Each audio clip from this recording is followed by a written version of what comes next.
Yeah, I'm testing my top-of-the-line gaming PC with a OpenVR game. It's clearly what sane people do. How you doing, man?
is so good. This game is just excellent. Very good game. I just don't like playing the Streets of Rage 3 route. I just don't like Streets of Rage 3 that much. I like 1, 2, and 4 in this. 3 I just never really liked that much. I also played it a lot less than the other ones too. I had a lot of friends growing up that had the first 2 games. I only knew like one person that had 3. But I just don't care for all the gimmicks in 3. You're trying to like expand it and stuff, but I like just one route. I feel like most beat 'em ups that have multiple routes, there's always like one that's a pain in the ass to go through. So once you get past the novelty of seeing it, it's like, I like this one that doesn't make me hate the game, you know? Fight and Rage kind of has that problem. Fight and Rage, it's more that it has Metal Slug 3 syndrome. The last 2 levels are like the length of the rest of the game combined, so route system kind of feels flat, which is a problem in Metal Slug 3 as well. They have all the different paths you can take, but the last level is like half of the game's length, probably more like 60%. Fight and Rage definitely has that problem. I think that's one of its weaker points. If you're gonna give me routes, then there should be one that like makes the game shorter, or maybe skip certain levels or something, instead of just have a lot of variety until you get to the end, and then, you know, that whole part is longer than the rest of the game combined. Pretty much exactly like the biggest complaint about Metal Slug 3. Metal Slug 3 is an amazing game, but the whole route system is really half-baked. Final level is awesome in that game, but it's just like, you gotta do it every time, so kind of just a different means to an end.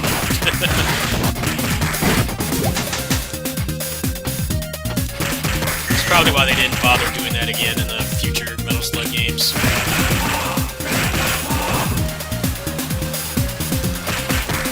Doesn't make much sense to have different paths that really only compose like not even half the game, barely half. I think the speedrun for Metal Slug 3 is like, I don't remember how long it is, but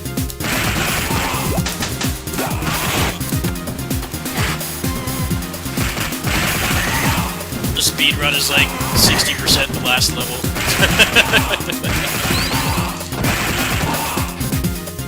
Could have like made that same content in that game and like had it be more meaningful to make choices. Oh man, they don't give you any meat here, huh? Abadid! Ultimate Warrior.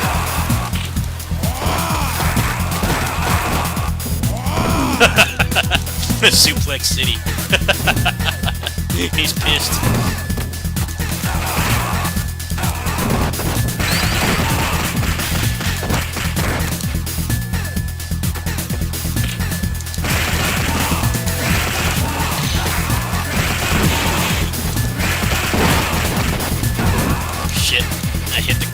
Counter. Wasted all my bar.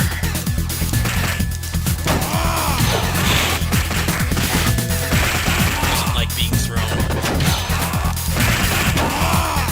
You gotta get him up in the air fast.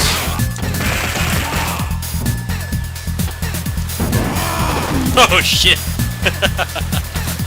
I'm learning as I go here. Amazing music's playing.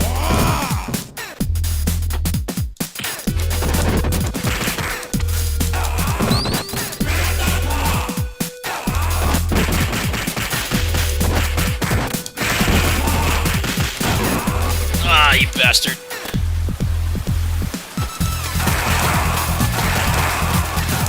Damn it. Missed my re-jump. He's really pissy today.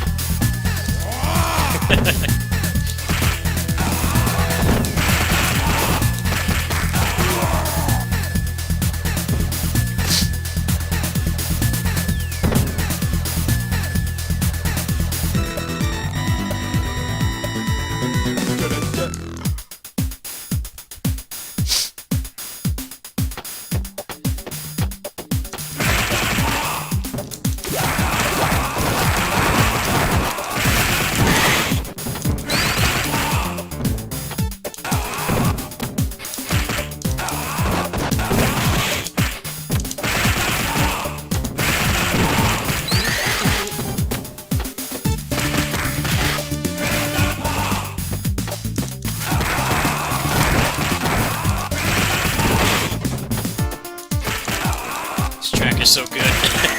The whole soundtrack is just incredible in this game.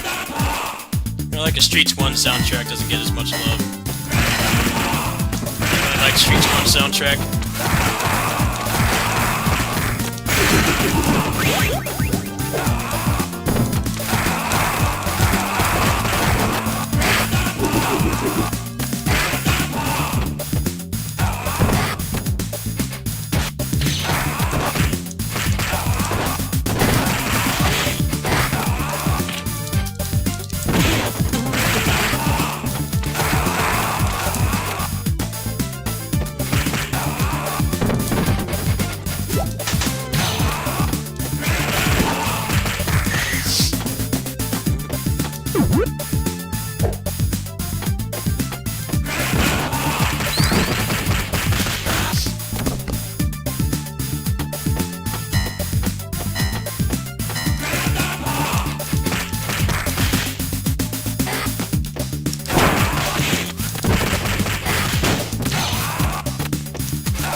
Arceus.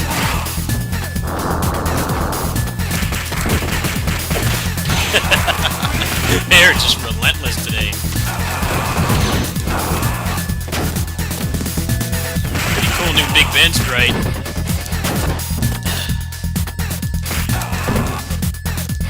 Can't throw him, he's too heavy.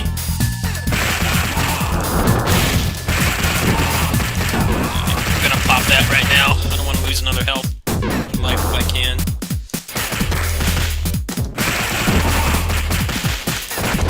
Nice chunk of damage.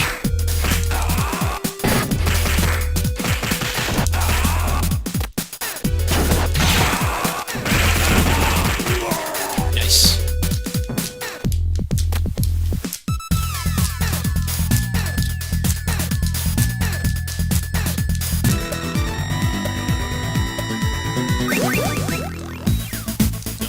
This track too.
This is a nightmare right here. The hell screen.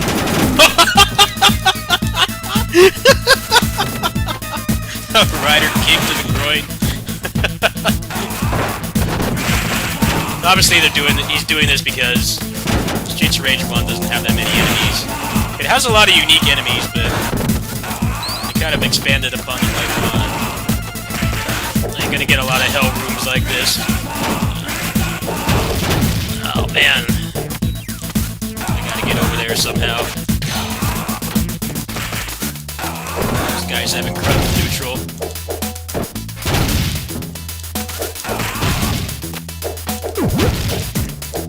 Like nowhere near an extend either.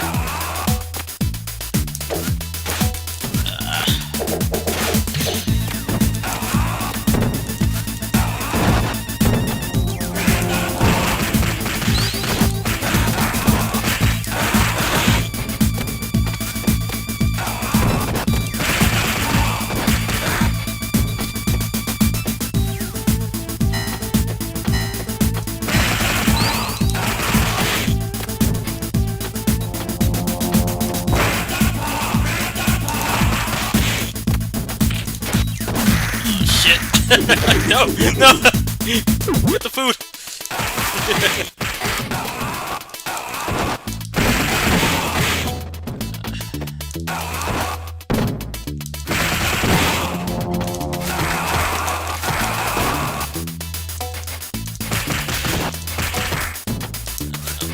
Fire-breathing Akuma's gotta go.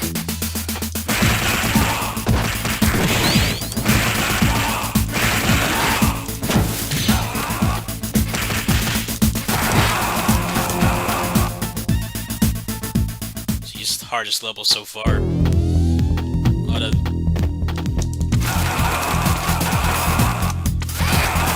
forgot about the Blaze palette swaps in Streets 1. We're gonna pop super there. That was a bad decision.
Answer that as soon as I'm done.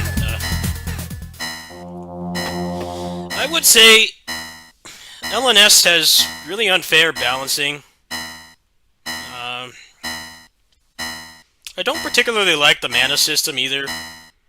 Although, once you learn how to parry, it's kind of a non-issue. But it feels like that game really wants you to just milk. Like, if you get, like, an Andor, or a Hollywood, or a Poison, you can just farm them for, like, max mana. But it feels like you can't really do much when you don't have mana, which is kind of a problem in Tales games, too. What's this one? The difference. Just go this one.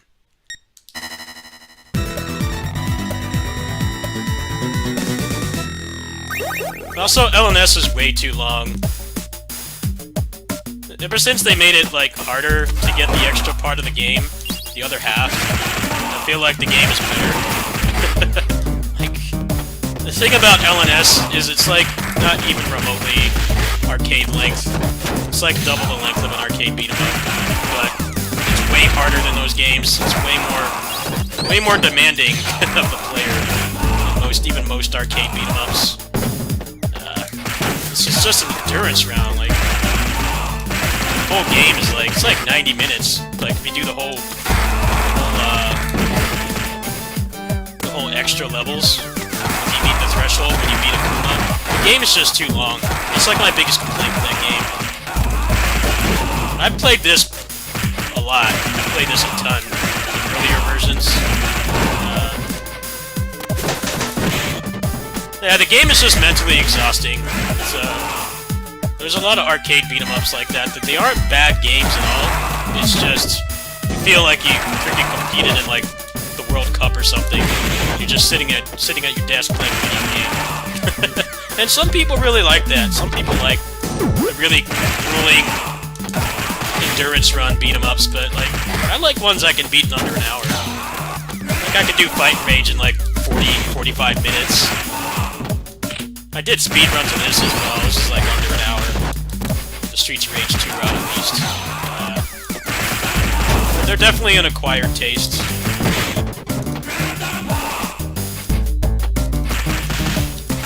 But there's a lot of like actual beat 'em ups that are actually like sold. Obviously they can't sell this or LNS, but there's a lot of beat 'em ups that are actually sold for money that have that problem too. Like, now these games were short for a reason. They're very mentally and physically exhausting to play. Well, more mentally exhausting, of course. It's kind of you're still just sitting down pushing buttons. I don't want to sound like it's actual physical activity, but mentally exhausting, I would say. The harder a game of beat 'em up is, the longer it is, the more mentally exhausting it is to play. But I do like the game. I like it a lot more that the dev made it a lot harder to get the extra part of the game. And now I've actually been enjoying doing 1cc attempts of that game because I don't care about doing it for clout. I just like playing the game casually, but I get so exhausted playing the extra route. It's just way too long.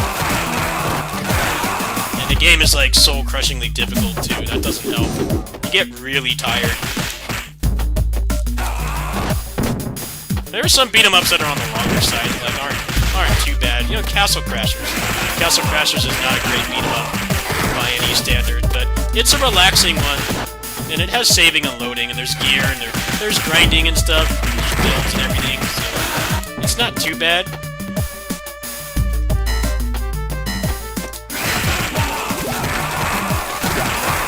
Castle Crashers is kind of as relevant because it sold a lot of copies. It told developers and publishers and stuff that, yeah, you can make a beat 'em up in 2008, and if it has online play, you know, it's at least somewhat family friendly. People will buy it. People will play it. It doesn't have to be as good as this. People just wanted something that they could play with like their kids and stuff. That game definitely delivered on that. It had online play.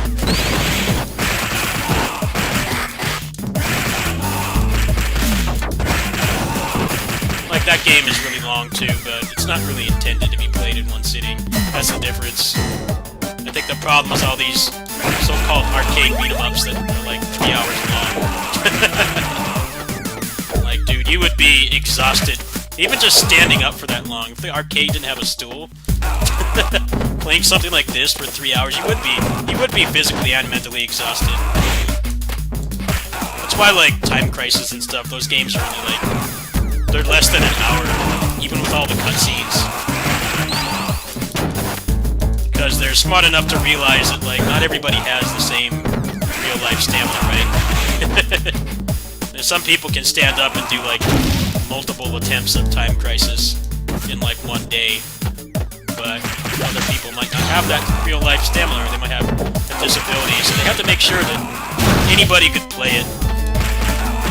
I'm not talking about 1cc, I'm just, like, talking about playing the game casually. In fact, that's like the main reason why Time Crisis even has cutscenes. It's very common practice to put the gun down and just kind of stand there and rest. You know, like, drink some water. When I was doing 1cc attempts in that game, I beat that game so much in the arcade. arcade, but sometimes I would just let the cutscenes play out. Just good, like, 90-second break.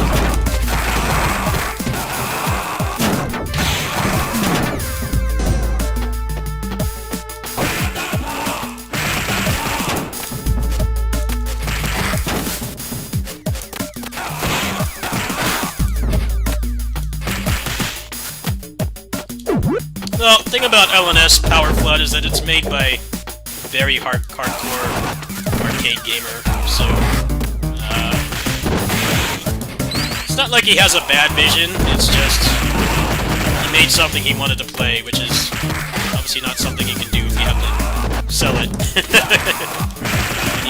when you make a game to, like, with the intention of at least making some money, you gotta look at people's interests in mind. But, you know, he has like 1,001 CCs or something crazy like that.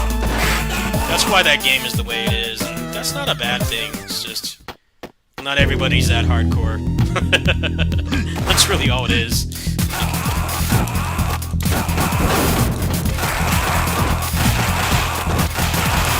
Plenty of people like arcade games, but a very small subset do like crazy stuff like that. Happy just like credit feeding like a Turtles game with like their friends for an hour. That's all it has to be, really. It's nice that the game is well designed since you can do that stuff, but it's not a requirement, I would say.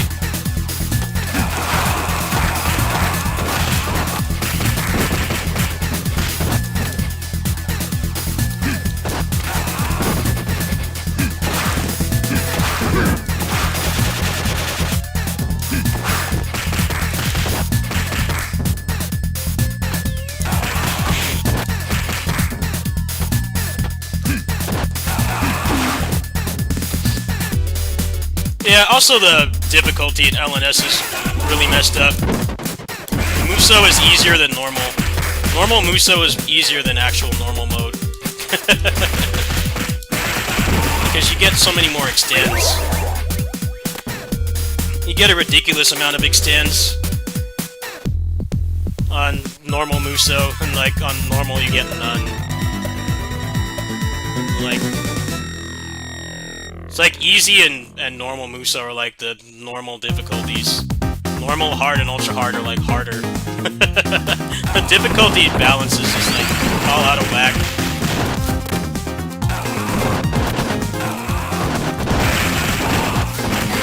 But I still love that game. I like playing it on my my retro streams. It's fun.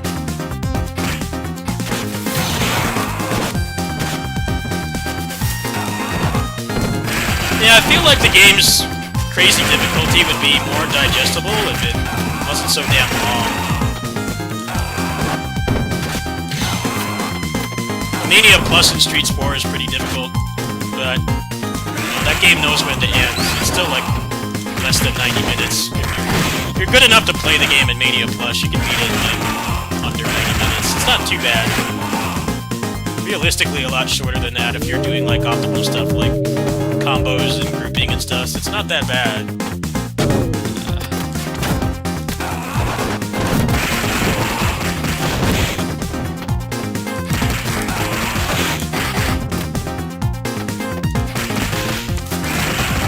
Yeah, modern beat-em-ups have this difficult issue of, you know, the games that they're inspired by, like the original version of this that I'm playing right now. This was a console game. This game was never in the arcades. Never was. But it still was designed like one, where you could beat it on one credit and it wasn't too long. Then people are so obsessed with playtimes now. It's like, dude, I don't want to play some open world game for 300 hours and collect like 867 collectibles. I'd rather play something like this. And I can log as much time into this than an open world game, because this is more interesting to me. The moment-to-moment gameplay is more interesting. People get so obsessed about playtime. It's like, why is it even a factor?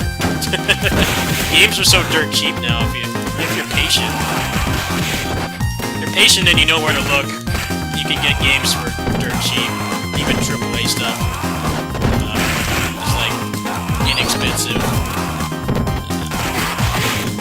need every game to last me like 300 hours. If I get 20 or 30 or 40 out of it for like $30, I'm happy with that. But it puts people that still want to make these kind of old genres in a difficult spot. Because, in my opinion, they should be arcade length at most. Or have like an alternate route system, but even that's pretty hard to do. I think that's one of Fight Rage's biggest flaws. Is that game is just Metal Slug 3's problem all over again.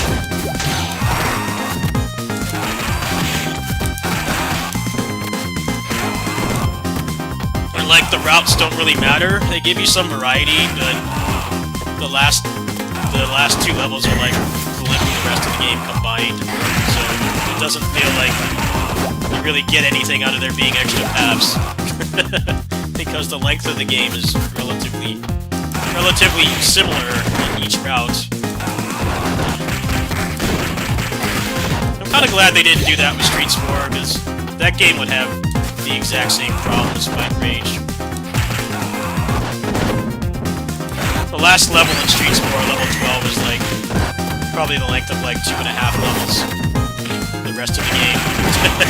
So if they had patched, you know they're not going to make like multiple last levels. I'm glad they didn't go that route.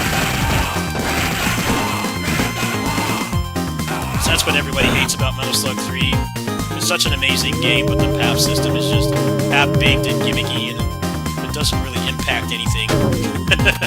Because they just end up doing the same thing again. You go that same long-ass level, which is really cool set piece the first time, but if you keep playing the game, it's like, alright, well, none of the decisions I make matter, because, you know, you still gotta go through that, like, half-hour-long level. I'm glad Fight Rage tried, and I don't really think it's a problem of being made by one guy, it's just having the exact same problem as Metal Slug 3, where the last few levels that come after you stop having agency on the paths and stuff, like half the length of the game.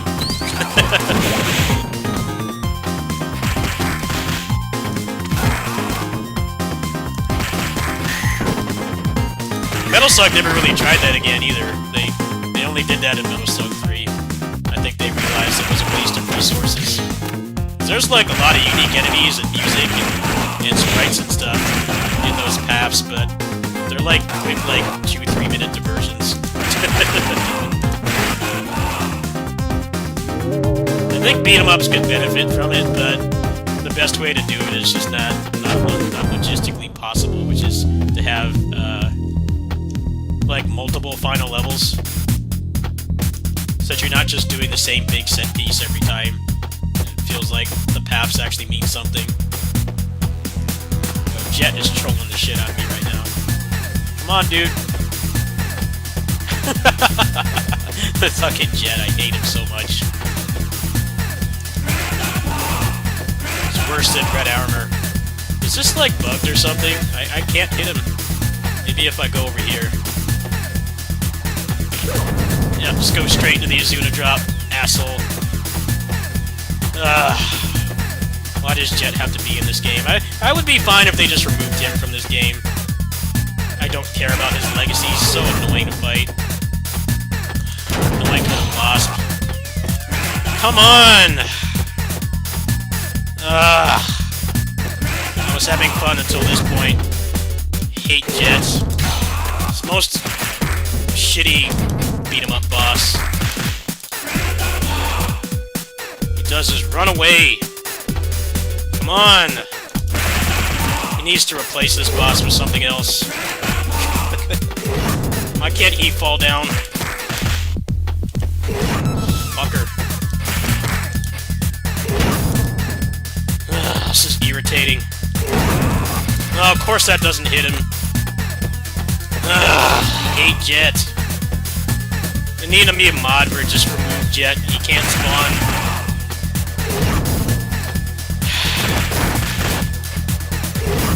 Come on, time waster. I hate you.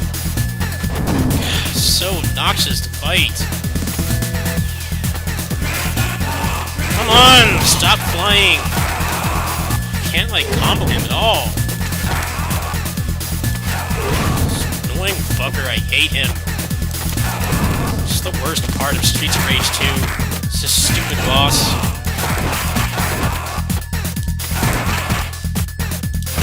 The only thing he does is just waste your time and make you get annoyed. He can hit you, like, all the time, but his hitbox is, like, really janky. Come on! Stop running away! I could have been done with the game by now. This fucking asshole wasn't here. Come on! What is the range on that? I hate this fucker. I'm gonna tell him to take this boss fight out. It sucks. You can't even knock him over, so like the point of the elevator is just doesn't mean anything.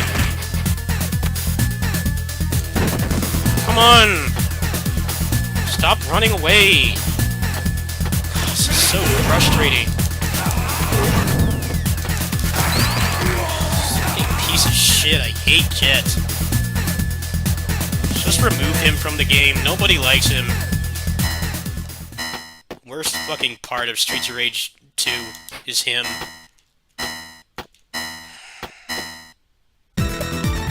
Just gonna run away and fly constantly in a game where you have, like, no aerial mobility.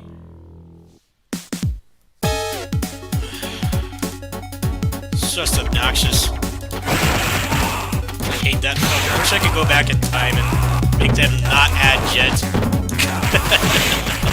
It's such a shit boss. It's like the original gimmick boss. The game mechanics, like, barely work on him. At least the track here is really good. Make up for it. But yeah, he needs to put some other boss there. Any other boss would be better than him. You have, like, limited space to move. And it's, like, really hard to tell, like, what axis you're on. I felt like in that fight, I couldn't really tell when I was on the same axis as him. That was just making things more annoying. Jet in general is just a bad boss. He's never been a good boss. Standard boss that just makes you question why you're playing. The reason is because the rest of the game is good, but Jet's on the second level in Streets 2, and he's like a garbage boss.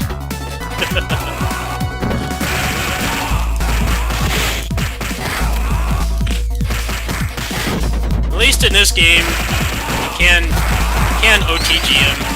That's pretty much how you fight him in this game. Is you hard knock down and you OTG him. Of course, because of how much his hitbox is moving around, it's not like really too feasible to do that. But that's how I fight him on the Streets 2 route. You just hit him once and then hard knock down. You can't get out of that. I'm gonna try to still 1cc this, maybe I can. I lost too many lives on Jet. It's gonna happen now.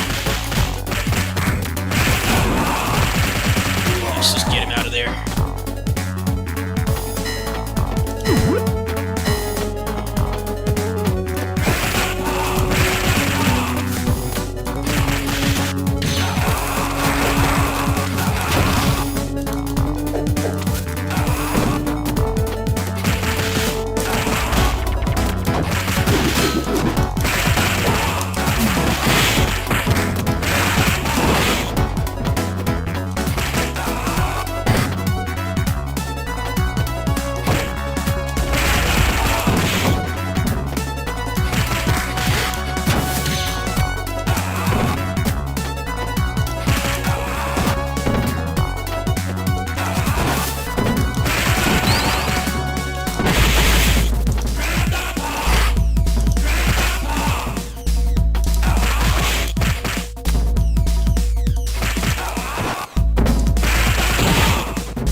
bad. That should kill him. Get out of here. Good. Playing a lot better now that Jet's not on the screen. Fucking Jet. I'm always gonna have a vendetta against him. I think this is one of the more tolerable games he's in. It's because of the way that the combo system works, but I think the problem with having him on level 7 is that you have very limited room to move around, and it's very hard to tell when you're on the same axis as him. So, it makes things more frustrating than intended. I'll have to give him some feedback after I clear this.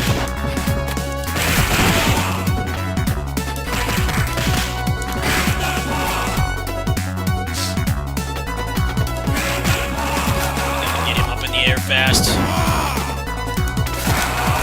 Shit, man. Let's try doing a blitz.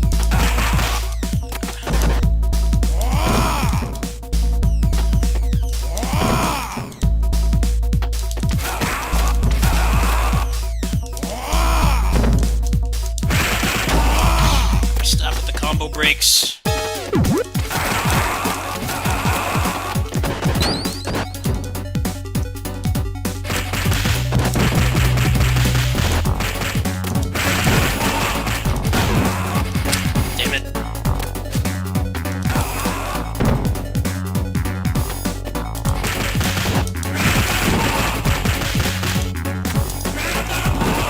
Come on, you were dead. He had no health. Try to make that meat last as long as I can. Oh, never mind. The belt is not gonna let me do that. Belt scrolled too much. Get the food. Thank you. This is a hell screen right here. The Byakuos and the Electras.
Obnoxious enemies non-stop. Anybody that techs out of combos is on my shit list.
Belt gonna let me keep this?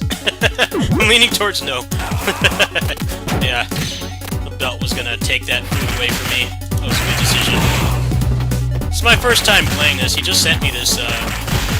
He sent me this beta like right before I started streaming.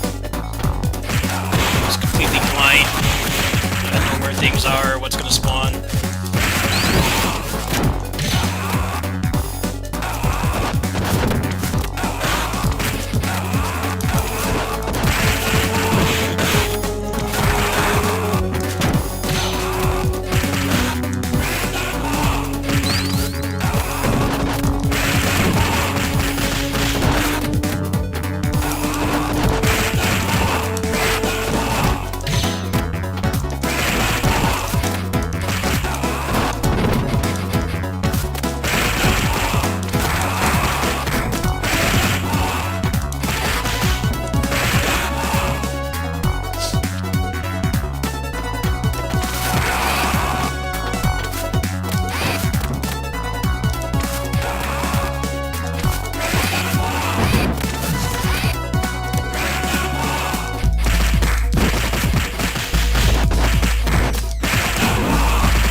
the thing where you can choose to join him, and if you say yes, he sends you back.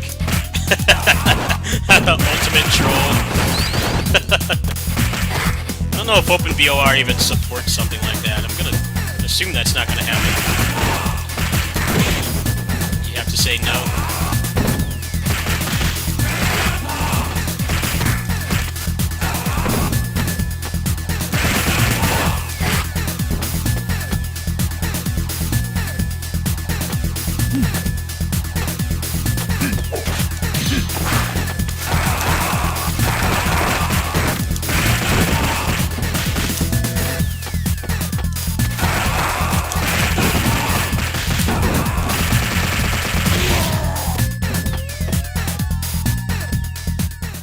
Oh, no. We're gonna skip that part. I was gonna say, that probably would be a nightmare to program in this engine. Like, having an actual choice system and having it, like, determine where you spawn. Not worth it.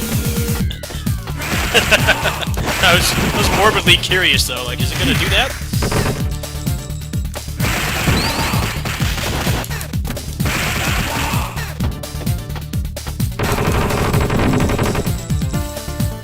You have to, like, heavily modify this engine to do a lot of stuff like the combos and everything.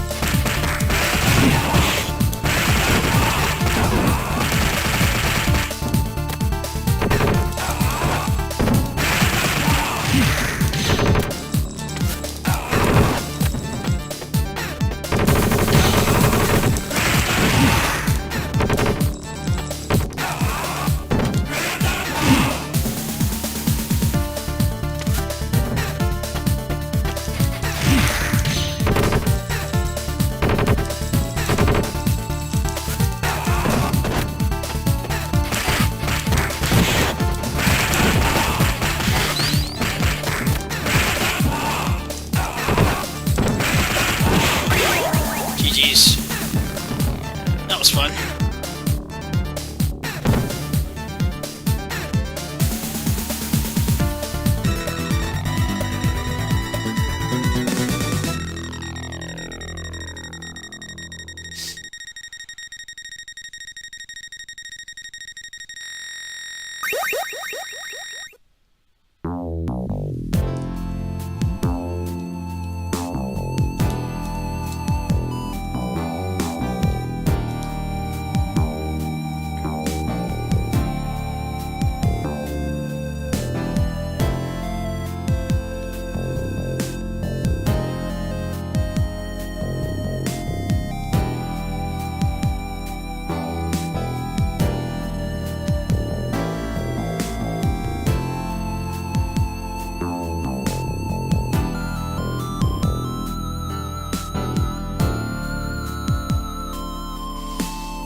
No, this isn't really Streets of Rage. It's more like, I don't know what you could compare this to. I guess you could say Mario All-Stars. Where, like, it has all the games in it, and you can play them separately. The gameplay is massively changed. It has a lot of the Streets of Rage 4 mechanics. It's probably my favorite version. Favorite version of the old games. This is a beta that he put out. He sent it to me like an hour ago before I started streaming. So I was like, yeah, sure, I'll boot it up. Yeah, it's a fan game. It's basically the first 3 games, but there's more characters and everything. And all the gameplay mechanics are tuned, updated. Yeah, that took under an hour. That was not bad. Let's see. You gotta beat it twice more to get the other stuff. Enemy amount sounds fun. You could probably lower their health and make like a Mania minus kind of thing. That sounds fun. And I'm not gonna go through that again right now.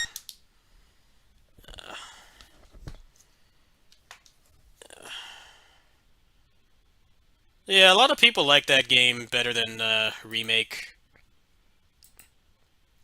A lot of people don't like the gameplay in the Streets of Rage remake. Like that game I was just playing is basically Streets of Rage remake, but with Streets of Rage 4 mechanics, and they have the route system and stuff. Uh,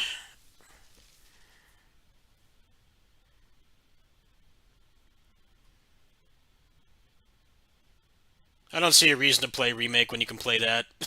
Some people really like remake. Some people don't like. Some people don't like 2X because they don't like all the combos and stuff. But remake just honestly bores me. The gameplay always felt really off. It kind of felt like Streets of Rage, but like not really. It had some weird jank and inconsistencies and stuff I didn't like. Uh, it depends on who you talk to, though. Some people really like they really like remake. Remake has the whole like Mario Maker type thing for it, where you can make like your own games with it, which is pretty cool. But the problem is that the gameplay is just kind of basic. It's not that it's bad; it's that it's basic Streets of Rage gameplay, but it feels off. Certain things like don't feel accurate. Uh, there's a lot of different versions of the remake as well, and you can still play the old ones. I know that I think like a year or two ago, the people that are still working on it, they made some changes that some friends of mine don't like. But I'm not an expert on remake. I played it a little bit when it came out. Remake is mostly memorable for the fact that the remake soundtrack is really good. Um, the new sprites are nice. They made a lot of new sprites, and then the fact that it made people really pissed off at Sega for a long time. people got fucking furious over that. They sent a cease and desist for the remake like a day after it came out, and like at the time, this was way before Streets of Rage 4, almost 10 years. Uh, they weren't doing anything with the IP at all. They just kept putting out 1, 2, and 3 over and over. There wasn't like even any kind of hint that they were going to do something with it. People were fucking really, really mad. Luckily, it circulated enough that it wasn't really an issue. It was the principle of it that bothered people. It's like it had been even at that point. That game came out like 2010, 2011. It had been like over 15 years since the last Streets of Rage game. And like, yeah, we want one, but you won't make one, so we made our own. And then you fucking go and cease and desist it. It's like, well, you could make a game. You could make one. I'm sure pretty much all the people that played Remake would have bought it. Whether they liked it or not is a different story altogether. But luckily, the Sega that we have now is basically evolved past that. I mean, Sonic Mania is basically just a fan game, right?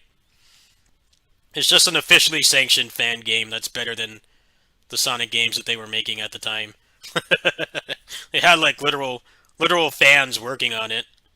It's interesting how far they've come as a company.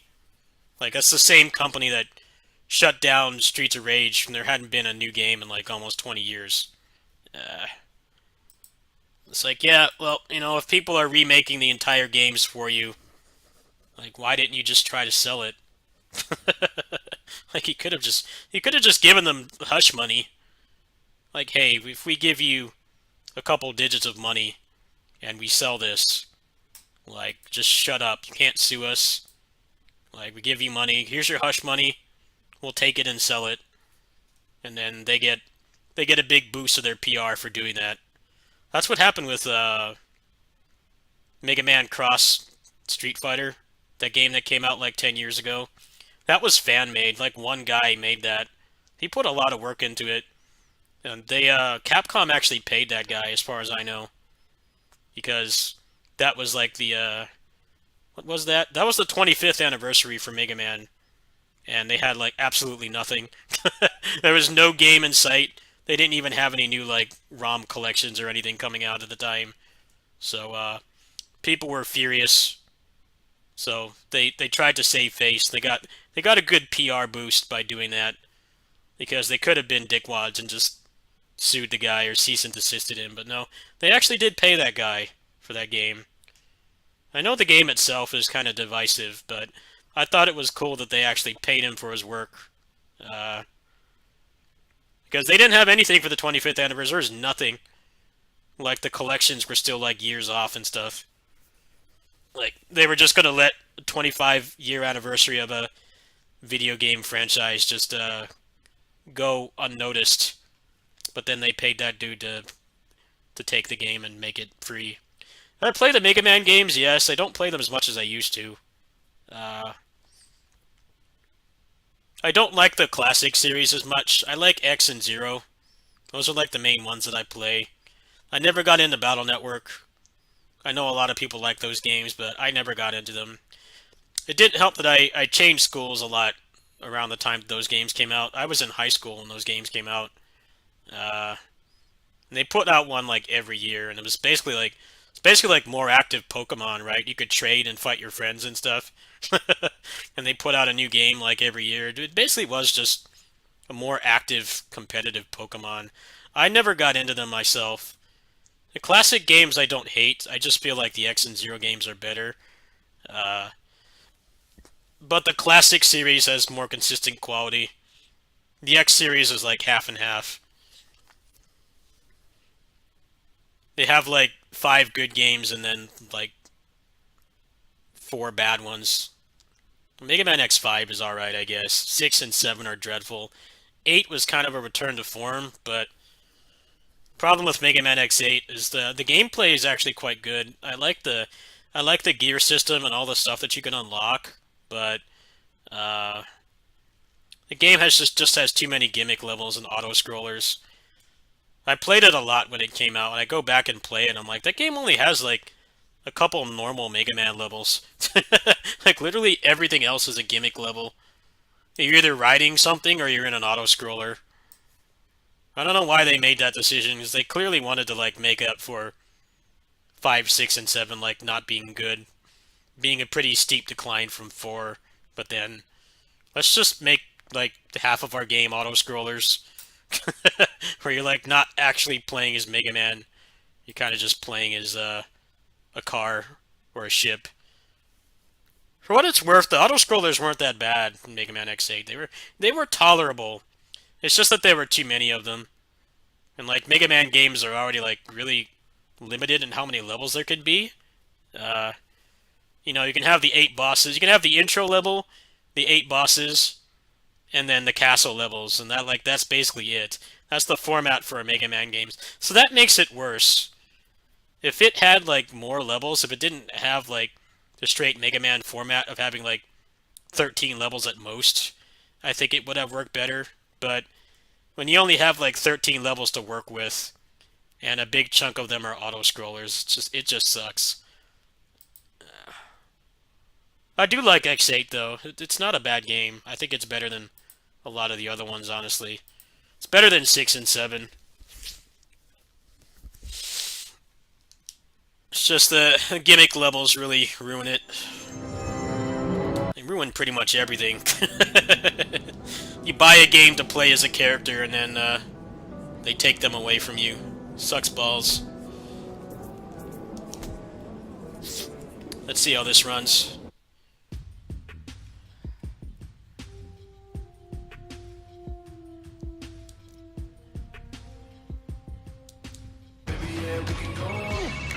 I don't want the copyrighted music. Can I turn that off?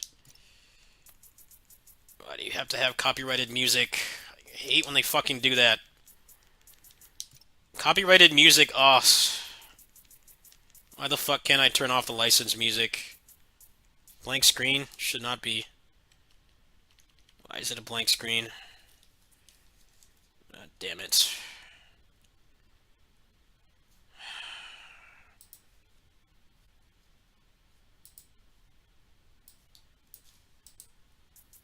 Dude, what the fuck, man?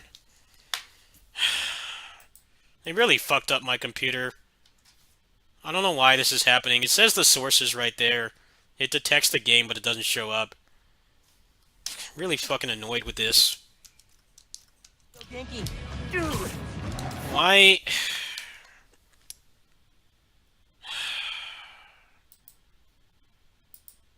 hey, you see that the game is there. Why the fuck is it not working? Oh, I think I know why. I know why. Please don't make me restart the stream. Why do I have to restart to put that on? God damn it.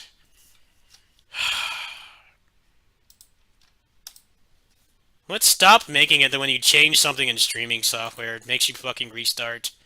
Why does it have to restart? It's just stupid. Like, just fucking do it. Yeah, I can't play that game unless I restart the stream. It's such a pain in the ass. Like, nope. Why do you need to restart? It should just work. I guess I have to play something else. Something that's not DX12. I forgot that I disabled that earlier. That's why the game was not showing up.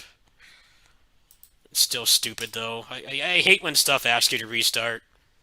I'm like, dude, why do I need to restart my computer to update this? Just fucking update it. Had to make it so difficult. Really gets under my skin when this shit does that. Like, no, just don't do that. Like, just update the fucking thing, period. Everything always asks you to restart. No, I don't want to. The new Spider-Man game, the Miles Morales game. It's actually pretty enjoyable, but I had to restart the stream to play it, and it's already like 2 in the morning, so I don't know how much more I've got to give here.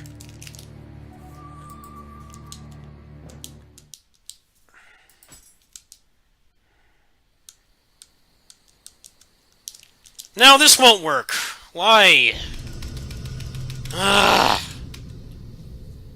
Hello, controller? Controller just stopped working. Hate when you just want to play a fucking game and the computer just says no. The game won't load, or the controller stops working, or the streaming software wants to restart to load it.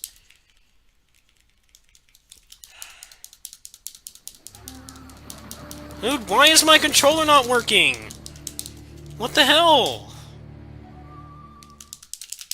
The controller just stopped working completely. I didn't do anything. Hate when you just want to play a fucking game and like the thing just decides to not work. What the fuck is wrong with it? Controller works fine here. As soon as I load the game, it just stops working. No reason at all. It's fine yesterday.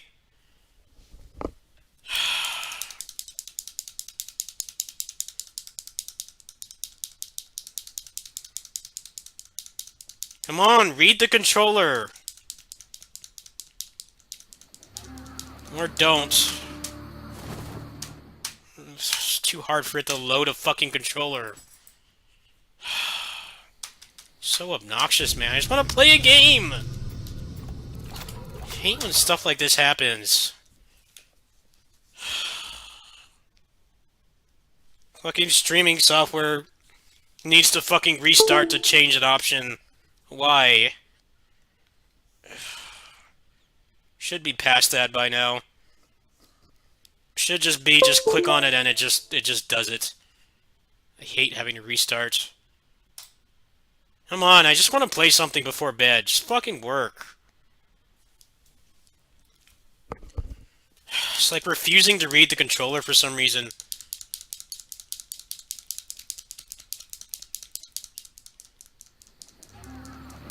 I can't play this! What happened? Hello? Like, jeez, I'm just, like, loading a controller. Why is that so hard? Hate this shit.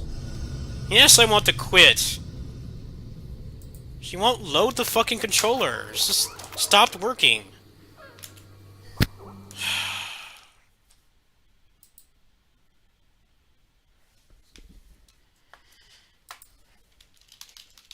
Can't just, like, turn on a game and have it work anymore, like...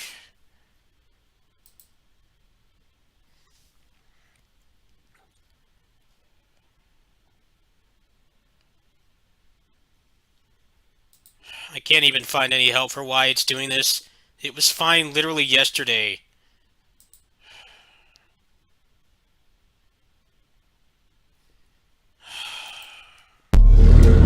Played the game fucking yesterday and it just loaded and worked. And now it won't do that.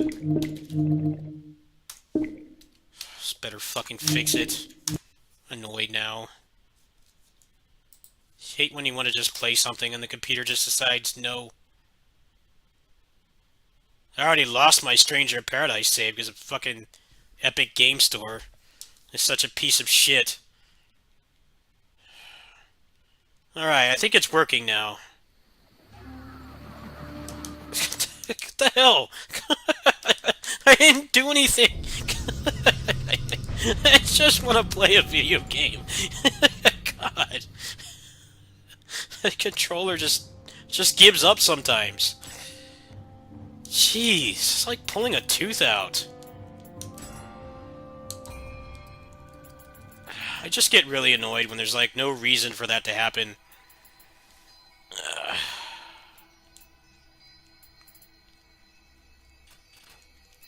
Just want to let out some frustration while playing this.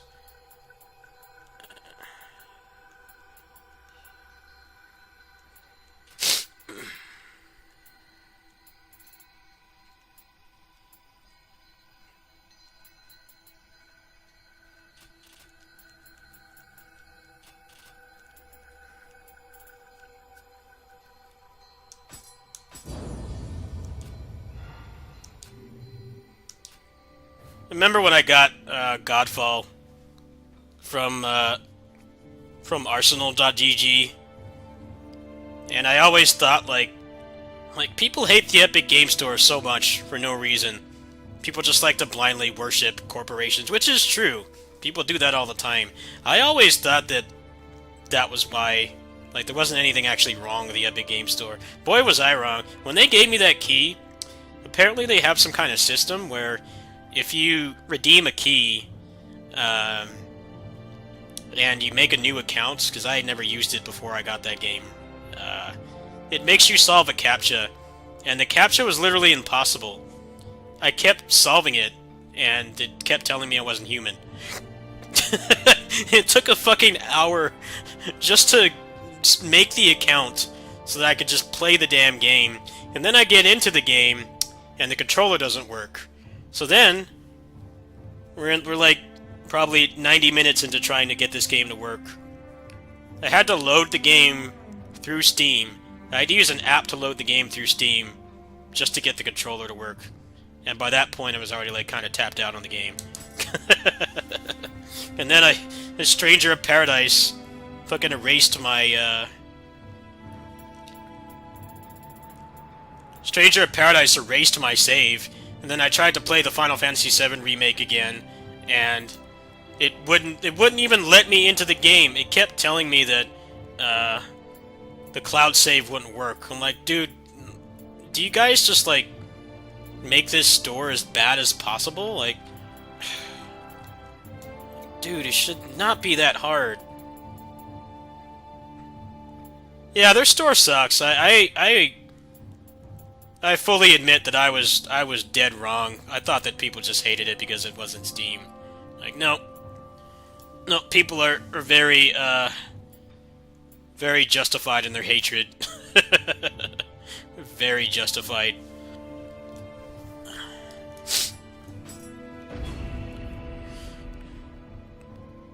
Like, I understand that it's hard to compete with Steam, and Steam. I remember playing Counter-Strike. I was in the Half-Life Club back when they started forcing people to use Steam. I remember everybody hated it.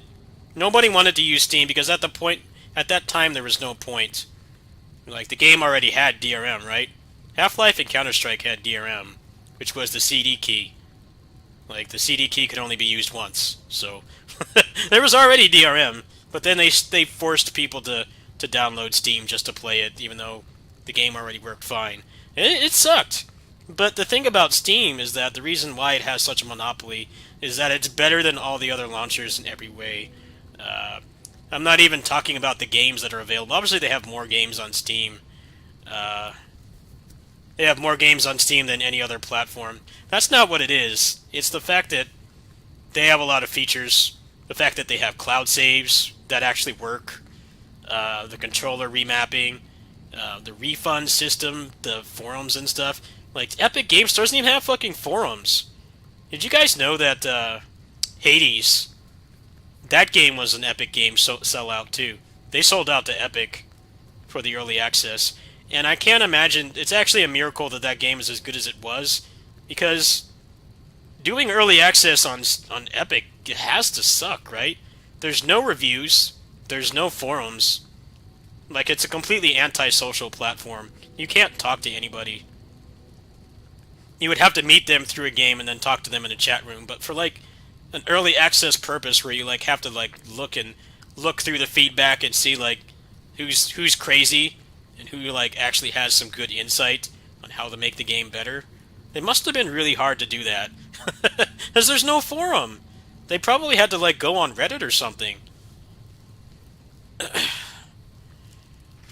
like, man, I can't imagine being the community manager for Hades before the Epic deal was up. It must have sucked really hard. Like, there's no forum. There's no, like, internal site to, like, actually look at what people are thinking about the game. Especially Reddit is, like, not really a good place for feedback because it's, like, 90% shit posts. Bad, like, image macros and shit posts that aren't funny. Like, they probably had to comb through there just to find something decent. Like, who on here is not a moron, but, like, actually has some idea of what makes a good video game?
I knew that was going to happen. Hades 2 is going to benefit from the fact that they're not selling out to Epic. I mean, that game made so much money, I guess they don't need to do that as a company anymore, but it'll probably be a lot easier for them, for sure. They have, you know, Steam forums. No one's going to play that game on Epic. There's no reason to. There won't be anybody playing that on Epic. Epic Game Store is basically just Fortnite and the games that are exclusive. You're an idiot if you buy anything else on there. You're paying the same price for a worse experience. They're like legit, like, no benefits.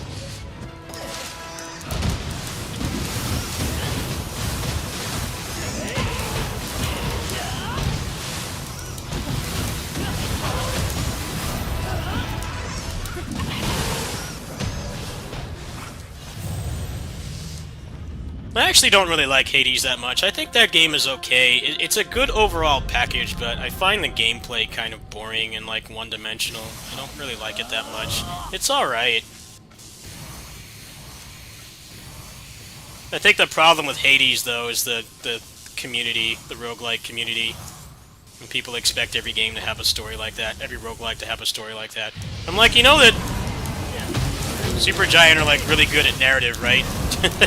They give you games that, like, they might not be, like, the best to play, but they're good overall packages, and they actually have people that know how to write. Like, Just because that game is successful doesn't mean that every roguelike needs a story like that. And most of them aren't going to be able to pull that off. I played a roguelike earlier this year that tried to pull that off and failed miserably. The writing was terrible. I'm like, yeah, this game would be better with no story. Full stop. If the story was gone, the game would have been a lot better, but it kind of forces you to interact with the story, and it's not really good. It's not good writing.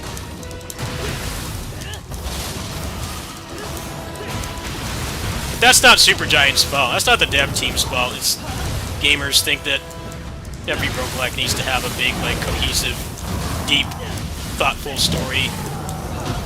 Like, it would be nice if games had that, but realistically, video games, it either plays well or it has a good story. Almost never both.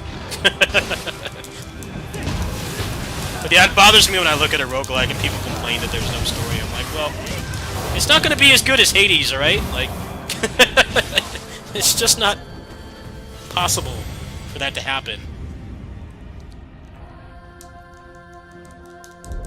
I mean, their games have always had good stories. The gameplay is, like, it's not bad. It's not the best you're ever going to experience, but they're good overall packages. But then, like, people go and complain that there's no story in other games. It's like, well, I played a game earlier this year, the beginning of this year, that had an awful story, and they wanted it to be the hook like Hades, but it wasn't.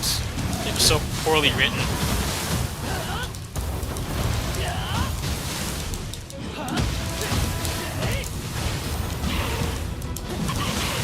There's like no reason to care about the characters or anything.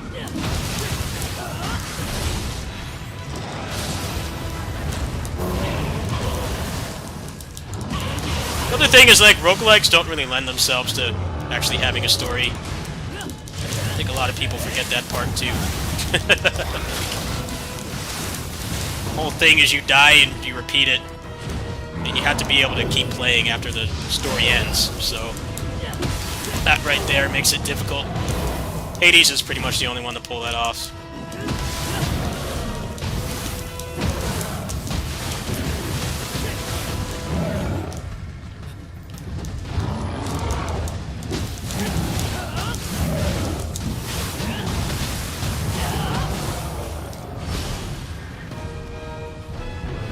Skull the Hero Slayer tried that too. Problem is that game that game didn't have a bad story. It wasn't terrible. It's just that the way that the story was written, it didn't make sense to, like, have you keep playing.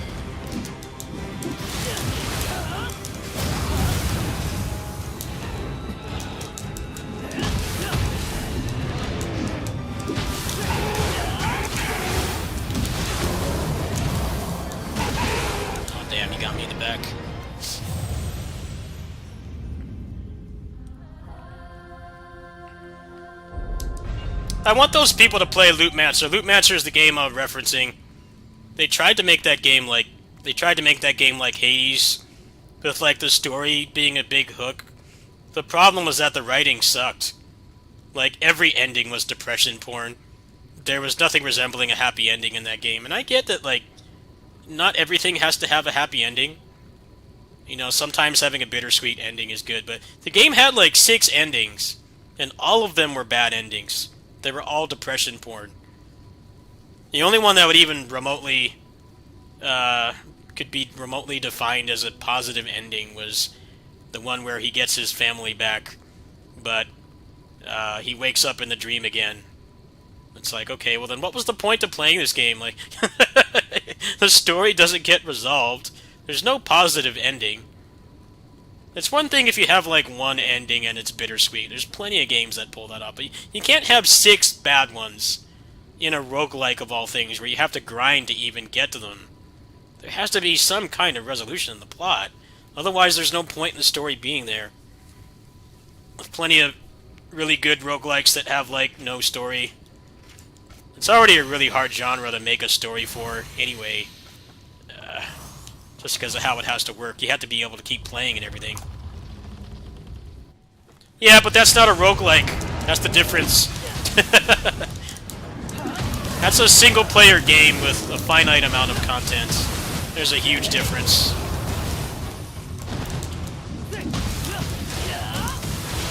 And you don't have to force grind to get those endings either.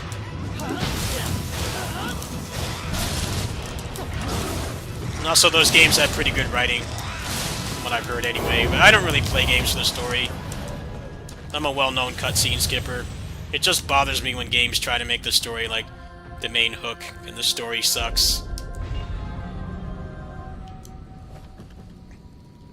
There's been a lot of games I've actually watched the cutscenes for, and I get to the end of the game, I'm like, yeah, I would have been better, like, not watching any of that shit.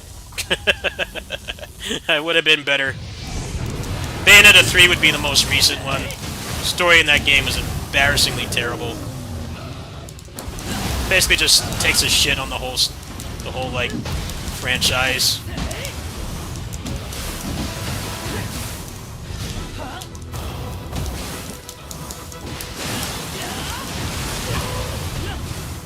Like, yeah, I should not have watched those cutscenes.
Oh, that would probably be an improvement in Bayonetta 3's story. That shit isn't... it's terrible. Just an awful, awful story. It's one of those games that just, like... You know, not everything has to be super happy. I don't want to sound like that's the problem. The problem is when it's depression porn and it doesn't make sense. You know? Plenty of games that have, like, a nihilistic approach. And don't try to be, like, super positive. They want you to, like, think and feel things that you might not get in a lot of other games. I get that, but it has to make sense. It has to make sense. When the characters do things that, like, make no sense, and that's, like, the reason why they're dreadful, and, like, things aren't working, like, they don't talk to each other, or they don't do things that a normal human would do, like, I find that kind of storytelling to be whack. That's pretty much what the Bayonetta 3 story is. It makes no sense.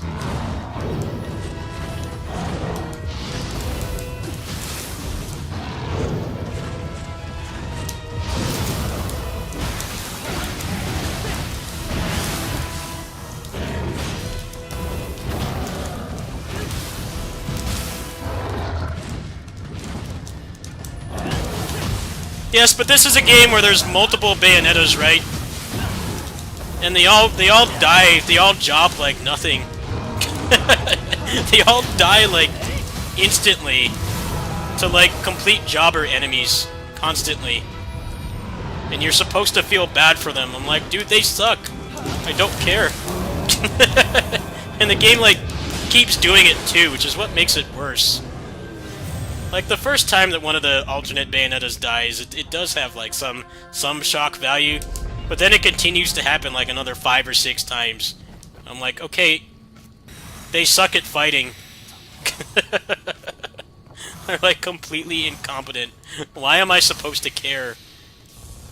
Especially when the game kind of already like teaches you that... Okay, the other Bayonettas have to die for you to get more weapons, right? So why would you get attached to them? Why is there such an intense focus on them when... In the first, like, 2 hours of the game establishes that for you to get new powers, they have to die. Like, okay. I don't even care at that point. Like, they're just plot devices. They have reverse plot armor. Terrible writing. I regret watching the cutscenes of that game. I would have liked it more if I didn't watch it. But I waited so damn long for the game, I felt like I owed it to the game to give the story a chance. I was greatly mistaken. That story should have been skipped.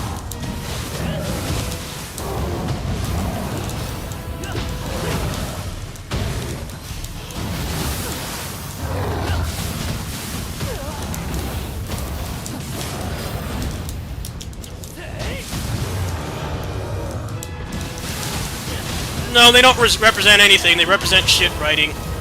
If it happened only once, maybe it could have some value, but it happens like 6 times.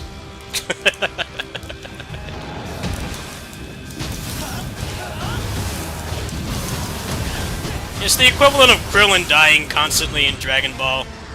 It stops having any impact when it keeps happening.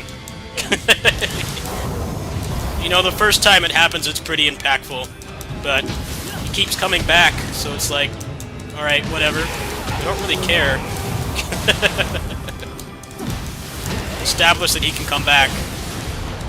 It doesn't matter that he jobs so much. He's just gonna come back.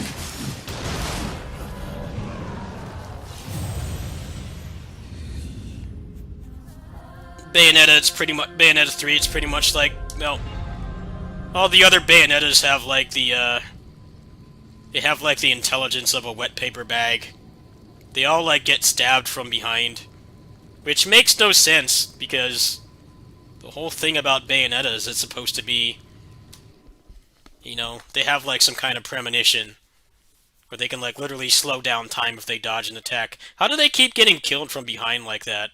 And it happens like 5 times. I'm like, it doesn't even make sense. It's like Goku losing to, like, a police officer with a gun. Like, it's not something that makes any remote sense at all. I'm not talking about that Resurrection of Frieza movie where they actually, like, hit him in the heart where he was weak. Like, that actually made some sense. It was still kind of an ass pull, but it was a cool throwback to something that wasn't really referenced in Dragon Ball media for the longest time. Like, just a regular ass, like, officer trying to shoot him, and he dies. It's like, it doesn't make any sense for that to happen. That's the thing, it was unintentionally funny, because it kept happening. It happened like 5 times in a row. You know, if they hadn't tied the weapons to it, I think maybe it would have been a little bit less predictable. But they established really early on that, like, look, for you to get new weapons, the other Bayonettas need to job and die to things that should not kill them. It's like, you stop caring. It's like, as soon as you see a new Bayonetta on the screen, it's like, alright, when's this one gonna die so I get a new moveset and a new demon? Just piss poor writing. I don't even really care about stories in video games, but it bothers me when they put so much effort into the cutscenes and the narrative and stuff, and it's just like a bad story. Bayonetta 3 story should be they should make people study that for like how to not make a video game sequel. Like, I don't know what the hell the writers were on, but none of the things that were supposed to have emotional impact did because they just didn't make sense. They didn't make sense in the constraints of the game universe, where Bayonettas are supposed to be like really powerful, and they're not supposed to like job to random stuff. Uh, but that's pretty much what the whole story is. Everybody jobs to random stuff. They just die. There's like no real reason why. It's like, well, we need to move the plot forward, so we're just gonna kill this 15th Bayonetta in a row. I'm like, yeah, I kind of was already out of it by the second one. Apparently, Bayonetta 3 had a lot of development hell. Like, I guess they wanted to make it open world, but they had to scrap it all. I don't know why. Probably because they're stuck making it on the Switch, and like That game barely runs too. Technically, that game is a mess as well. It's still fun to play. Uh, it's mostly just the gimmick mini games suck, and the story is bad too. So all there really is the gameplay, which is normal for a character action game. I don't want to sound like that's abnormal for a character action game to really only have the gameplay carrying it. It's just that they try to make the story this big impactful thing, and it's not. The characters don't do things that make sense. Uh,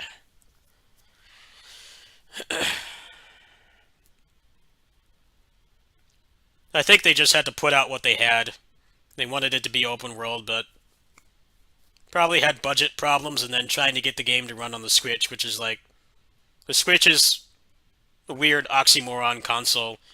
The Switch, arguably, I'll say this with a straight face, it has more value than the current gen consoles because it has a ton of exclusives, and they're like all different types of games, not just like one genre. You know, they have like exclusive strategy games and beat 'em ups and character action games, RPGs, open world games. Like it doesn't matter what you like. There's a lot of exclusives on there, but the hardware sucks balls. It can barely run anything. I feel like Bayonetta 3, they like really wanted to they wanted to like still have the platinum big set pieces and stuff, but the hardware just like cannot handle that kind of game. They tried to make the best game they could, but I feel like they should have pushed that game back for the Switch too. I think that game would have been a lot better if it came out like a year from now, like when the Switch 2 is supposed to be out, and they had like more time to work on the game. They had less shitty hardware so that the game could actually be like what they wanted it to be. I think it would have been a lot better overall. Uh, that story would have still sucked though. The Bayonetta deaths are they're unintentionally comedic because it kind of feels like the game has like a Power Rangers type of formula where the Bayonetta dies and then you get pissed off and you summon the big demon. That it just does it too many times. And the thing about Power Rangers is that the main characters don't job to random stuff, you know. You know, they even struggle with like just generic monsters of the week and filler episodes, but they don't die. That's the thing. They're not dying constantly. Like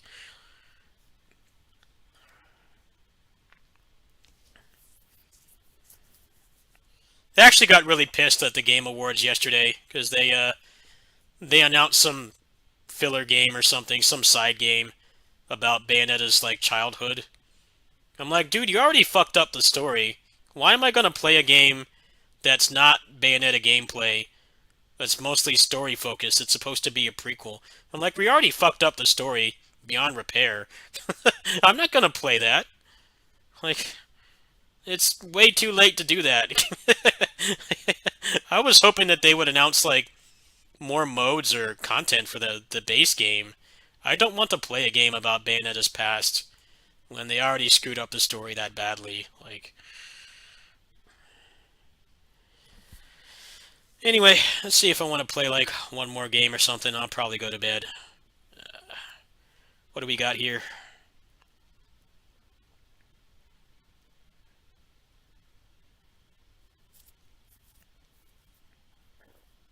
Well, the thing about Bayonetta 3 is that it introduces multiverse stuff, and it's confusing to the point where you don't know which Bayonetta is which one you were playing as before, and like if any of this stuff matters because it's some other random Bayonetta.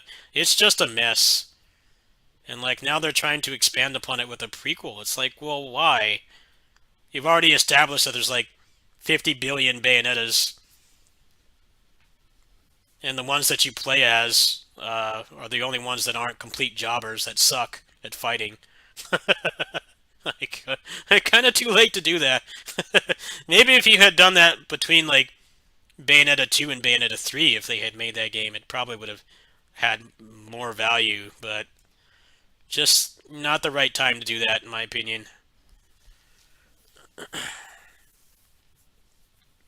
Yeah, Yamcha dies a lot too. He jobs to everything. At least in the like more modern Dragon Ball stuff, they kind of make it a joke. kind of like self-aware, like how useless Yamcha is, and how like him dying has no impact because he keeps coming back. I like how they kind of buy into that more.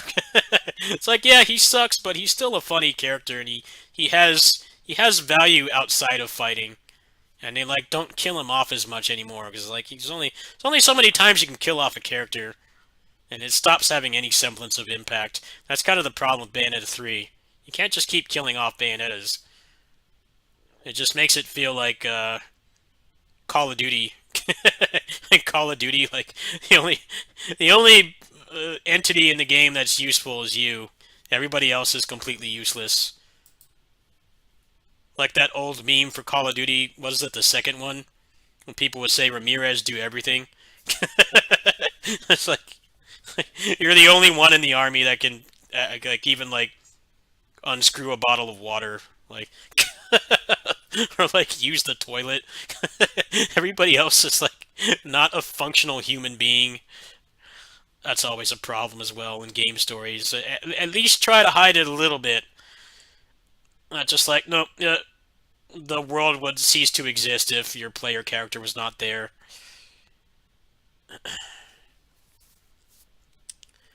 Let's see, I feel like playing another game. I'm kind of leaning towards no. It's kind of late, actually. I kind of wanted to play Spider-Man, but I had to restart the stream to do that. I'm not going to restart the stream to play something for like 20 minutes.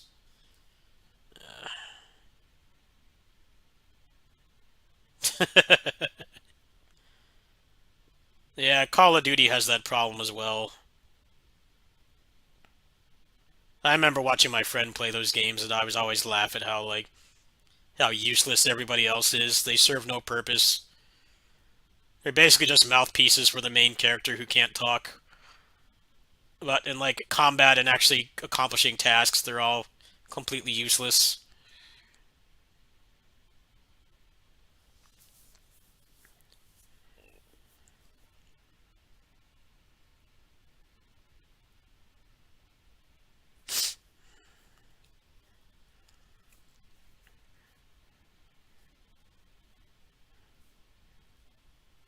Yeah, if you play Bayonetta 3, skip the cutscenes.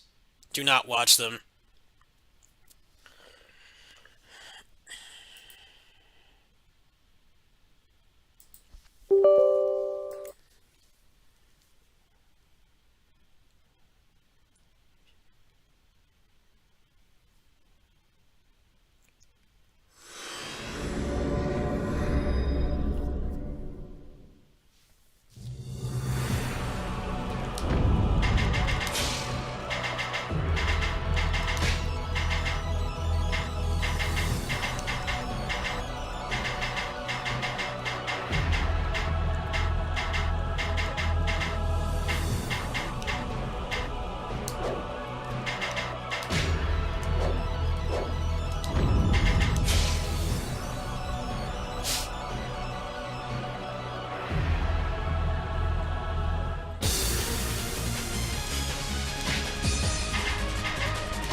戦場に勝利の調べを奏でん。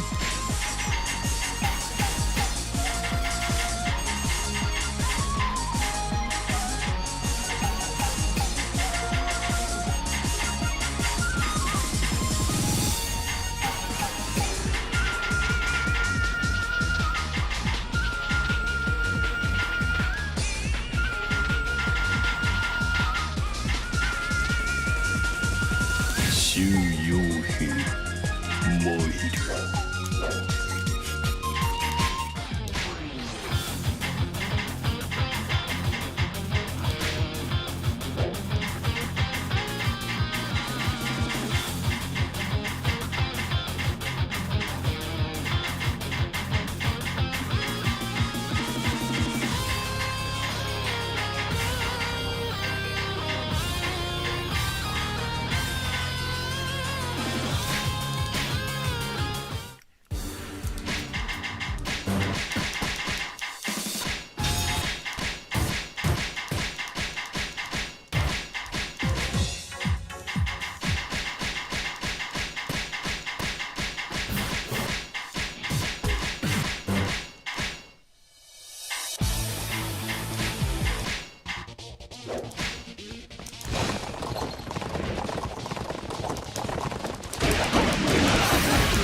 勝負はここまでだ。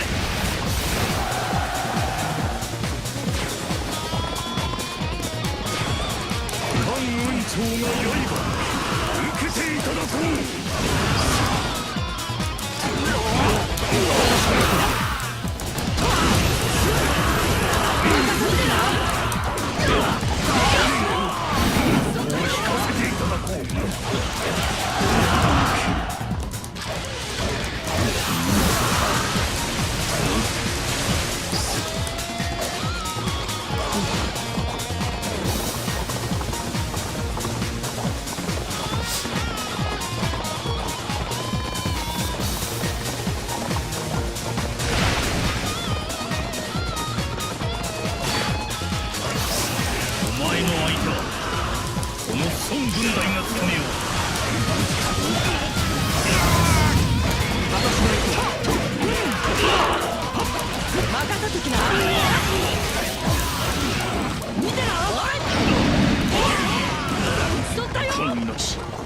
まだやるわけにはいかん。休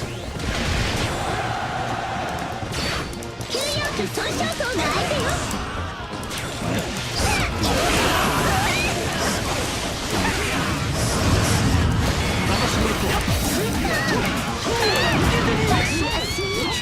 覚えてなさいよ。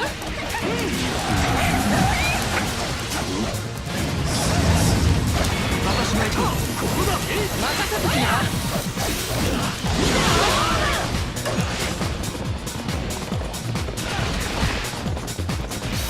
反撃法。記憶に残る勝負を所望する。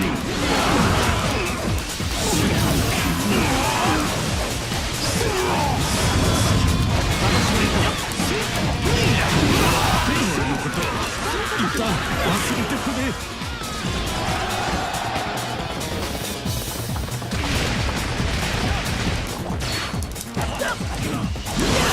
我が天罰を出してやろう。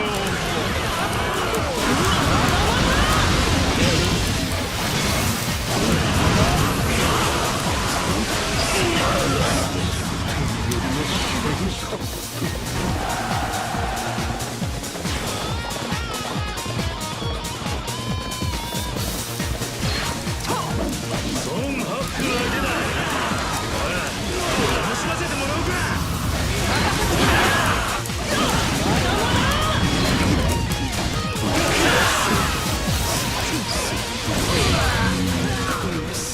楽しかったぜ。次また戦うのが楽しみだ。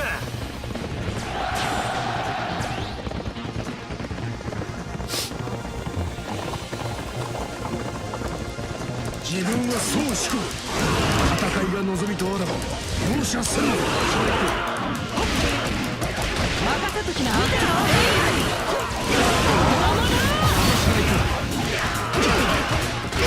我が熱き魂よ。ほ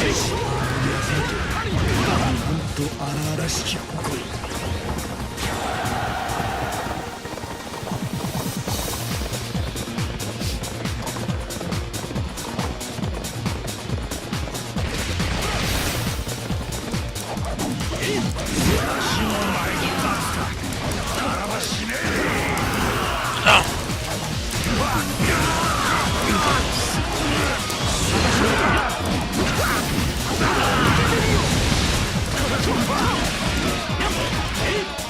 Yes, I play that game every day. Play that game every day, dude. Every day.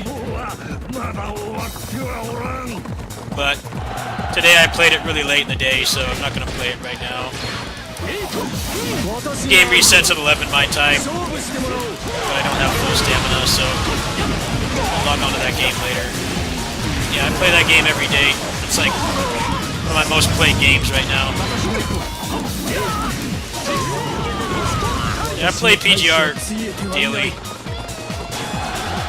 but it's the end of the week, so all the weekly activities are already done. Weekends I don't play it that much. Monday is when the whole game resets. All the ranked activities and stuff reset on Monday, so tomorrow I'll probably sneak that game in. today I'm not playing that. Not on stream anyway.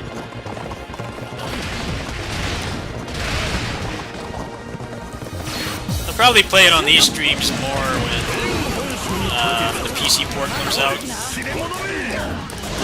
my HDMI to Type-C adapter is acting up. And I don't use it enough to really go out of my way to get a different one. I'm using it very sparingly these days. The place that has it is on the other end of town, so pretty much just play that game through the phone for now.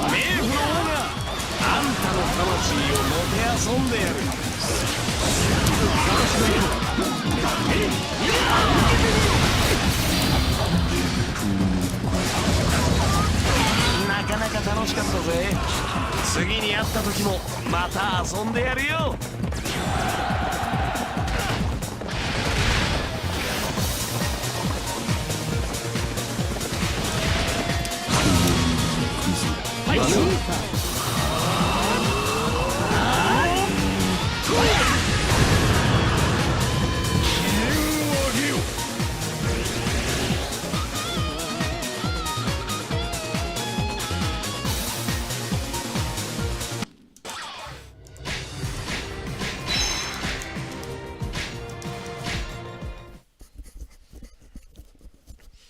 Alright, I'm done for tonight. We'll check out the Spider-Man game next time.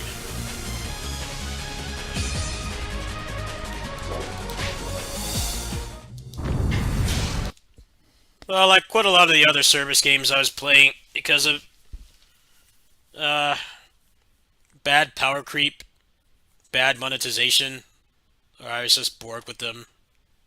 I was playing some other service games, but I dropped them. I quit. I wasn't having fun anymore, so I deleted them and I never went back. And PGR is the only one I really play right now. There's Pinnacle of Combat's new version, but the combat is dumbed down, so I don't know how much I'll really play that. I'll give the new version an honest chance, but I'm not a fan of a game that says Pinnacle of Combat, dumbing down the combat system to the point where it's just like every other mobile game. There's that, there's Rainblood Chronicles, what's it called? Phantom Blade Executioners. When that game comes back, I'll probably add that into the lineup. That game's going to have a PC port as well, so that helps that game's case. It's mostly going to be PGR and Phantom Blade. But Phantom Blade does not have a release date. They did like 2 closed betas, I think. And then I guess the next one will be open, so they won't be wiping anymore. But yeah, that game was pretty cool. It's just a problem with that game is it's a very very Asian service game, meaning that everything had like 200,000 health bars and you'd be doing like billions of damage and stuff. So for the global version, what they're trying to do is make it into an actual game. There's no like insane damage Disgaea like HP bars and stuff, and your skill matters more than just how high your damage numbers are.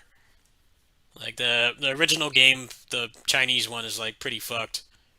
They're like trying to fix it, but their work's cut out for them. But yeah, I liked that game. It was pretty enjoyable. But that game's not out yet, so all I really play for like online service games is PGR. I don't really play anything else right now. I had some other games I was playing, but they all got dropped for various reasons. KOF All-Star I dropped because of the power creep and how just boring the game felt to play. It wasn't fun to play anymore. The Dynasty Warriors gacha I stopped because it just took too much money to play it, and they made it so foreigners couldn't use the cash shop anymore. So I dropped that game too. Tales of the Rays I keep trying to play, but that game also has the region-locked cash shop, and that was like a big reason for me to stop playing, because that game actually gives you, despite that game's faults, if you spend like 20 bucks on it, you're pretty much guaranteed to get the stuff that you want, which is not bad. But that game has its own fair share of problems. The bad optimization, The combat is just, it's okay. You only have access to like 4 moves, so it got kind of boring to play. Tales of the Rays for me was really just carried by, I'm a big Tales fanboy. It's like the only JRPG series I like. I'm very passionate about it. And that game has like literally every character, so that part is cool, but there just wasn't enough meat there for me to keep playing it. See, I play PGR generally in the early evening when I do the stream at my neighbor's house. I usually play it over there. It depends on when I log on. Sometimes I log on like right now and do it, but there's nothing to do right now because it's Sunday. All the weekly activities, I've already done them all for the week, so kind of pointless to play it right now. Anyway, I'm going to go ahead and go to bed. Thanks for watching. We'll check out the Spider-Man game and some other stuff later, but the computer's working pretty well. I'm having some minor issues. I had to delete a lot of my old stuff, but the games, unless they're really garbage ports, are running like way better. I can stream at higher quality. I can play the games like above 100 FPS, so I'm quite happy. They did kind of screw up by not installing Windows on the right hard drive, but they said I can go back and probably fix that later. I'll take them up on that at some point, but the computer is like much bigger than it was before. The case is huge, so I'd have to wait until I can get a ride over there, and right now the transportation situation is a little bit awkward. I don't have a lot of people that can really take me there. So I just reinstalled most of the essentials for now. I can still make content, I can still game and stuff, and do non-gaming stuff with the web browser and everything. That's about as far as I'll take it for now. I've been under a lot of stress lately, so I'm glad to finally have this done. I'm going to be paying it off for a few months, but it'll be worth it. Any donations and stuff I get will probably go towards payments for this, honestly. It's like, next few months, there's not really any games I really want to play. The next thing I want to play is Wo Long. That's not till March. And I'm like not even super excited for that game anyway, because of what I played was kind of felt like worse than Neo. But yeah. Thanks for watching. I'll see you guys later.